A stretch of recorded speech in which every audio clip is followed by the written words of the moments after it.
Hey there, YouTube. This is Kruse Epi-Paleo reporting to you on week 26 of keto, week 13 of the leptin reset, and then I'll tell you about my first week on the biohack that I've added to the leptin reset through jackkruse.com, Epi-Paleo prescription. And thank you, Dr. Kruse. The leptin reset is the bomb diggity. So let's see. We'll start off with my stats, and then I'll get into what I've done with the protocol. Fasting blood sugar is started off a little higher midweek because of the change, the biohack I made, and some tweaking that I had to do with that. But got it down into the 90s until, well, this morning it jumped to 102. Typically, it's higher on weigh-in days. So the ketones also had dropped to about 0.2, 0.3, and then I've got them back up. It was 0.9 yesterday and 0.7, so back in ketosis.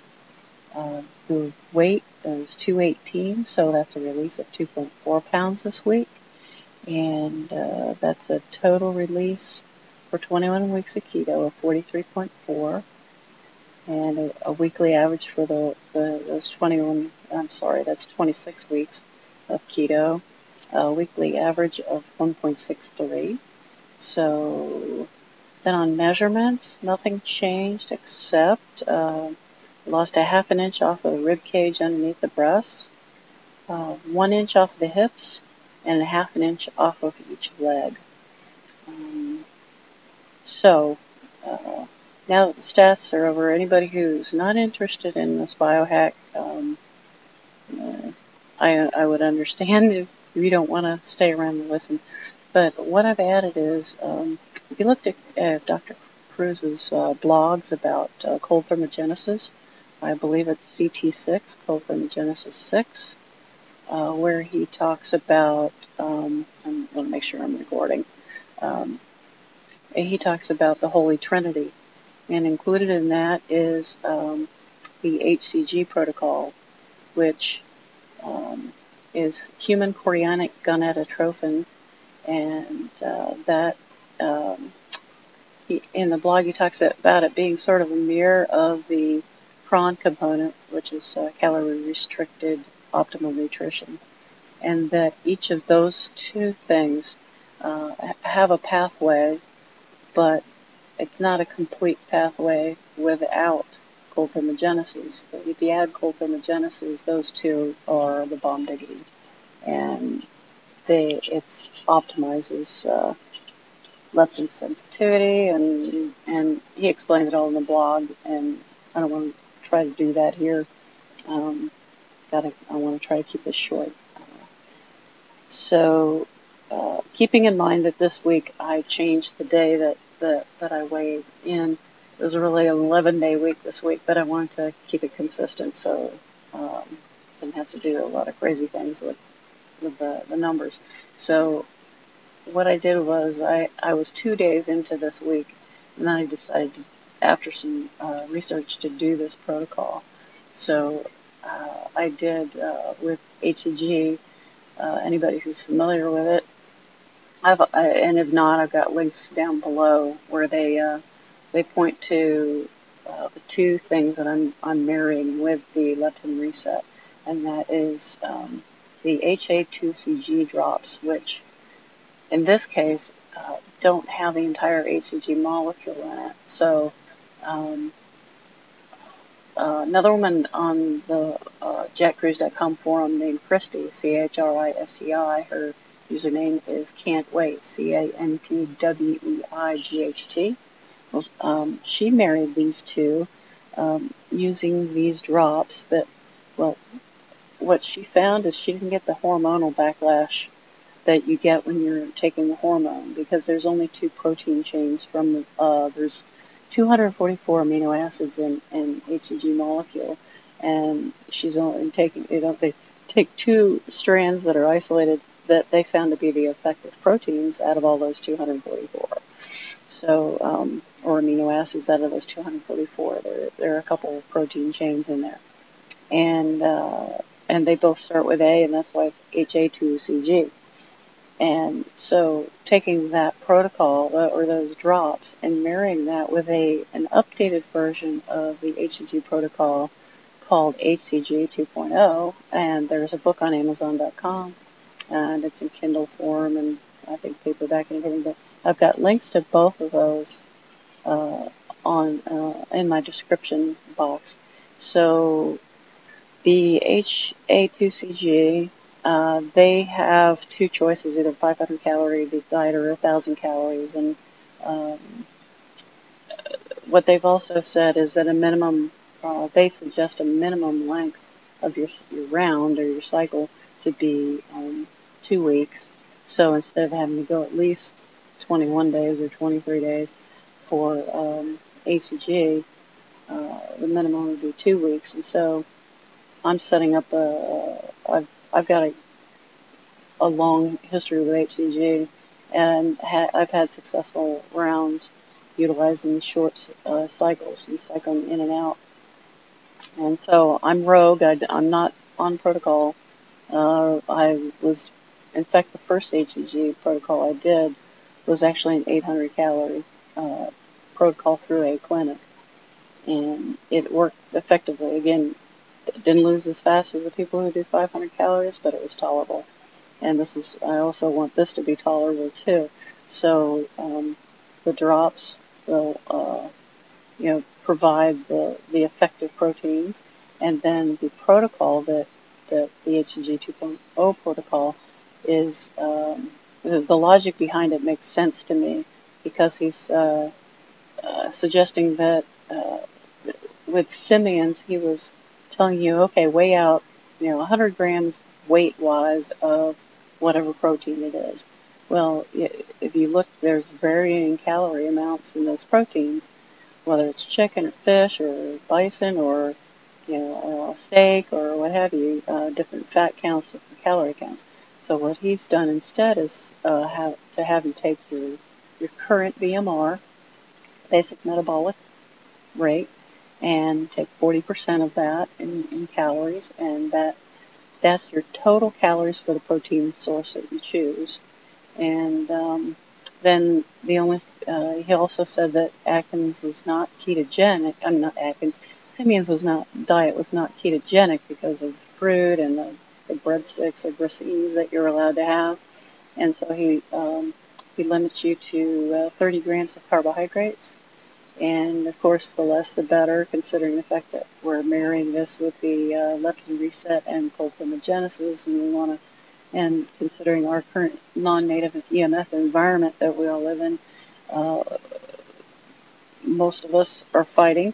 We also want to limit carbs for those reasons. So and then marrying these two protocols up with a leptin reset. What I did was I looked at I wanted to, of course, maximize DHA, so I picked chicken of the sea brand meats or fish. So just so I could, control my calories and have it very easy and simple, I basically put my fattier meat in the afternoon and my lean meat in the morning, so that I could maximize my protein grams for the big ass breakfast, and then have a minimal amount of protein for the dinner. So with my two meals, I usually have about a 12 ounces of pink salmon in the morning for about 364 calories, and then chicken of the sea, chub mackerel, about half of the can, and that usually comes out anywhere between like 100 to 140 grams for that half, based on, there's usually 4 pieces of fish, 4 bodies in there, and I take 2 of them out. And today it happened to be 126, maybe that was yesterday, for 270 calories. So anyway, the total calories for that source, including the fat calories, came out to, get the protein in here, 634 calories, and my BMR So 40% of my BMR comes out to 658 right now. So that puts me pretty close to what my calories should be for fat protein. Then right now, this week, I think the first couple of days I did mushrooms, but then I decided to go no carbs.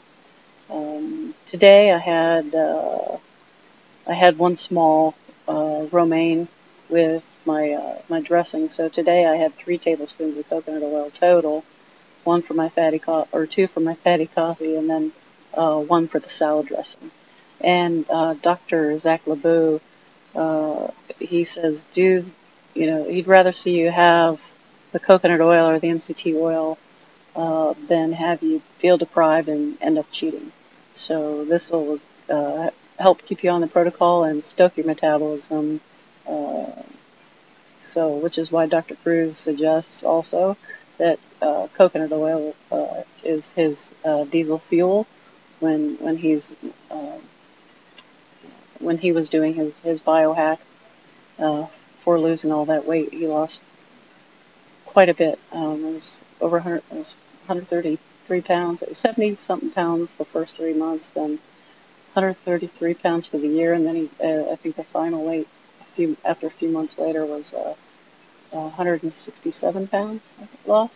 So let's see here. What else do I want to tell you about this? Oh, the cycling. So what I've decided to do is my cycle, of course, the first day of the cycle is Sunday. Then in order to, any HCGers know, they talk about immunity, and that's why they don't want you to become resistant to the shots and have them be less effective. So if you're doing a long round, they suggest that you skip shots or skip drops or pellets or whatever you're doing. So what I did was I set it up so I skip my drops on Saturdays. So for instance, on the LCD, very low calorie day, 7 I would skip drops, and then 14 I would skip drops. But well, this is just this week, but next week I'm only going to have 13 very low calorie days. Anyway, I've got it all worked out in the spreadsheet, so the cycles are 2 weeks long. And so after after that cycle, my mini load would occur on the day after that second skipping the drops, and then I go right back into the next cycle. And then we'll talk about mini loading is another rogue concept that some people have used to kickstart their weight loss. And there's a woman named HCG Charm is her YouTube name. She and Ms. HCG Girl have both talked about doing the mini load in a very low carb, high fat fashion. Hey, we're maximizing electrons here, aren't we? And minimizing protons. And so by doing the mini load that way, she found, in fact, she did some calculations. She found that she only gained like less than a pound during her mini loads, and that's over a 2-day mini load. She was doing like 5,000 calories with at least 65% fat, and then her protein was always a little. If her protein was a little bit higher than her carbs, then that worked fine for her. So, and after 2 days of loading, she gained like 0.2. So that way I can minimize the impact of doing the mini load, but get all those electrons that I need to get from the fats that I do on the mini load. So it'll be very much like a fat fast on steroids. So that's what the plan is, and lots of flexibility, especially, and that's what I love about. And thank you, Christy, for about the HA2CG, because having the flexibility with the drops for shorter time frames, I think, will be helpful. And then if I find that doesn't work, I'll go to there's variations of cycling where, like I've done in the past, that worked really well. Was like 3 weeks on the protocol, and then 1 week, really 5 days essentially, where you have the HCG out of your system and you do P3 and then cycled right back into P2 again. I did, back in 2010, I did like 7 months of that, and I lost, I was like 75 pounds, somewhere thereabouts. So, I mean, I was still, I think the first round was like 20, 21 pounds, and then the subsequent rounds, depending on, I got a little lax later on with my reloads, and I was doing, I think, I was actually doing a mini load after doing the P3. I think that's, so I got lax about maintaining during the P3. So I could have lost more than, I think it was like 74, 75 pounds. Anyway, I'm sorry to babble on so long. I wanted to make sure and explain to you why I'm doing this, and I can't emphasize enough how elated I am about the leptin reset. I don't need to do the HCG, but I have a curiosity. I want to do an N=1 because I want to see how much more effective the HCG will be as well, based on doing it Epi-Paleo style. So that will help. The more of us that can do that, and blog about it, write about it, blog about it, I think the more it'll help us to spread the word. That it's the DHA and the electrons.